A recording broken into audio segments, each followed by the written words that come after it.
భారత పోరాటం ఉగ్రవాదులు వారి మౌలిక సదుపాయాలతోనే తప్ప పాకిస్తాన్ సైన్యంతో కాదని directorate general of air operations air marshal AK Bharti స్పష్టం చేశారు. ఆపరేషన్ సింధూర్ ద్వారా దేశంలోని పౌర సైనిక మౌలిక సదుపాయాలకు జరగవలసిన నష్టాన్ని భారత దళాలు ఏ విధంగా తగ్గించాయో ఢిల్లీలో జరిగిన మీడియా సమావేశంలో ఆయన వివరించారు. లెఫ్టినెంట్ జనరల్ రాజీవ్ గై, వైస్ అడ్మిరల్ ప్రమోద్ ఈ సమావేశంలో పాల్గొన్నారు. ఈ సందర్భంగా పాకిస్తాన్ పై దాడుల వీడియోను ప్రదర్శించారు. అలాగే పాక్ లోని నూర్ ఖాన్, రహీం యార్ ఖాన్ ఎయిర్ బేస్లపై దాడి దృశ్యాలను కూడా ప్రదర్శించారు.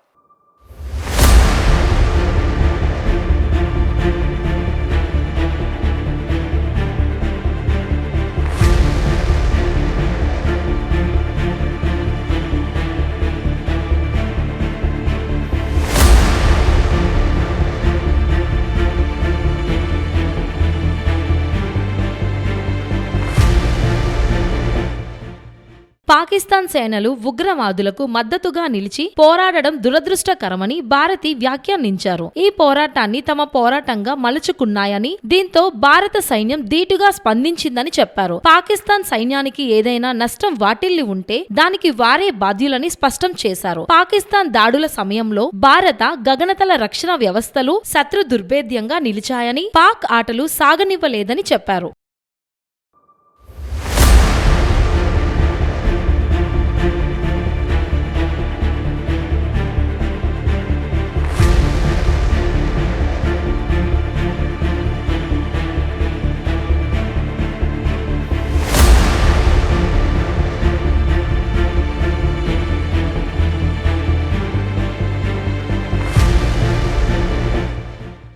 పాకిస్తాన్ పీఓకేలలో ఉన్న ఉగ్రవాదుల స్థావరాలను ధ్వంసం చేశామని, భారత్ చేపట్టిన ఆపరేషన్ విజయవంతమైందని చెప్పారు. అత్యాధునిక క్షిపణి రక్షక వ్యవస్థలతో పాక్ క్షిపణులు, డ్రోన్లను తిప్పికొట్టామని, మన సైన్యానికి, ప్రజలకు పెద్దగా నష్టం జరగకుండా చూశామని చెప్పారు. స్వదేశీ పరిజ్ఞానంతో తయారైన ఆకాష్ ను ఈ ఆపరేషన్ లో సమర్థంగా వినియోగించామని, పాక్ పౌరులకు ఎలాంటి నష్టం తాము చేయలేదని స్పష్టం చేశారు.